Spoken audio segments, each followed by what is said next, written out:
అన్నీ చెప్పేసిన అనుకున్నాను, ఒక వార్త మర్చిపోయినా. అదేందో చూడరా. సడక్ పక్క పొంటే ఉన్న సాదా బండి మీద దోశ తింటున్న సార్ను గుర్తుపట్టిరా?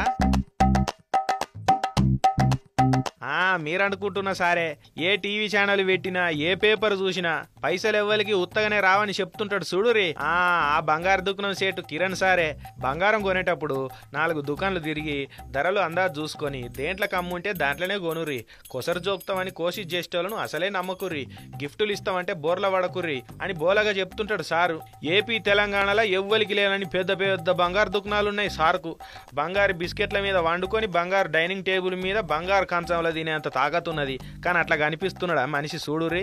పానాది పక్క పొంటే ఉన్న సాదా బండి మీద 15 రూపాయల దోశ తింటున్నాడు.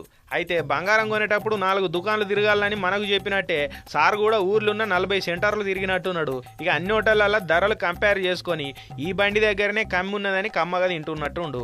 మరి సారు పాలసీ ప్రకారం పైసలు ఎవరికి ఉత్తగానే రావు కదా.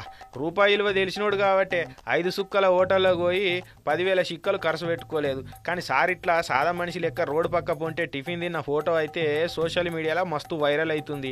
ఇక సార్ సింప్లిసిటీని మెచ్చుకుంటా పైసలు ఎవరికి ఉత్తగానే రావనుకుంటా కిరణ్ కాక కిరాకున్నాడు పో అని మస్తు కామెంట్లు పెడుతున్నారు. ఇక ఇంకొందరేమో పెద్ద పెద్దోళ్ళకే కాదు గిసోంటి చిన్న చిన్న దందా చేసుకునే వాళ్ళకి కూడా గిరాకీ చేయాలి అని లోతైన సందేశం ఇచ్చిండని కూడా అంటున్నారు. ఇక ఏదేమైనా కూడా కిరణ్ సార్ దోశ తిన్న ఫోటో సోషల్ మీడియాలో సార్ దశనే మార్చింది.